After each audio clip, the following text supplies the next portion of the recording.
প্রিয় দর্শক, আশা করি সবাই ভালো আছেন। আমি আলহামদুলিল্লাহ অনেক ভালো আছি।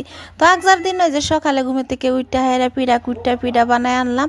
যেহেতু বড়া চালের পিঠা, মানুষে বিহু আইলেই নাকি পিঠা বানা, তো আমারটাই রোশনি বাড়ি, তাইলে আমার বিহু, বড়া ঈদ, চুরু ঈদ মানে সব কিছু আমার শরীর লাগে পড়ে।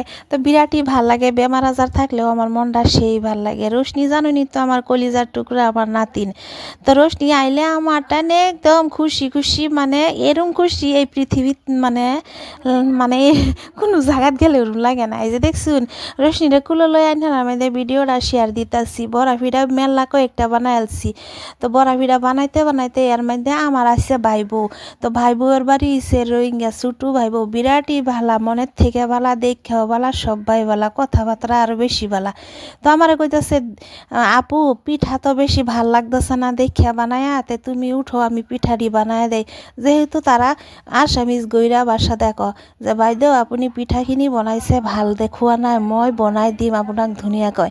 তো আমার মনটা আরও বেশি ভাল লাগছে, যেহেতু এই যে দেখবেন কিবা পিঠা বানা, তাই যে শুরু করে দিছি আমার ভাই বউয়ের পিঠা বানানি। যেহেতু আমার ভাই বউ ক্যামেরায় আনা, তারা মানে ক্যামেরা তাইলে খারাপ পায়। এই যে দেখছো না একটু একটু পিঠা বানাইতেছে, কি সুন্দর করে পিঠা বানাইতেছে। তো হ্যাঁ বানাইতারছে না, যেহেতু তথাপিও কইছে যে বানাইবার ভাই, তো তারও বহুত বহুত দোয়া আমার মনের থেকে। আরও তার ননদ আইছে লগে দা, ননদ মানে তার বোনের ননদ। তো এই যে হ্যাঁ পিঠা বানাইতেছে দেখছেন দুই হাতে, কি সুন্দর না? আমারটা তো সেই ভালো লাগছে, মনটা ফুর্তি ফুর্তি। তো আমার ভিডিও ডাইনারা দেখা লেগে অসংখ্য ধন্যবাদ।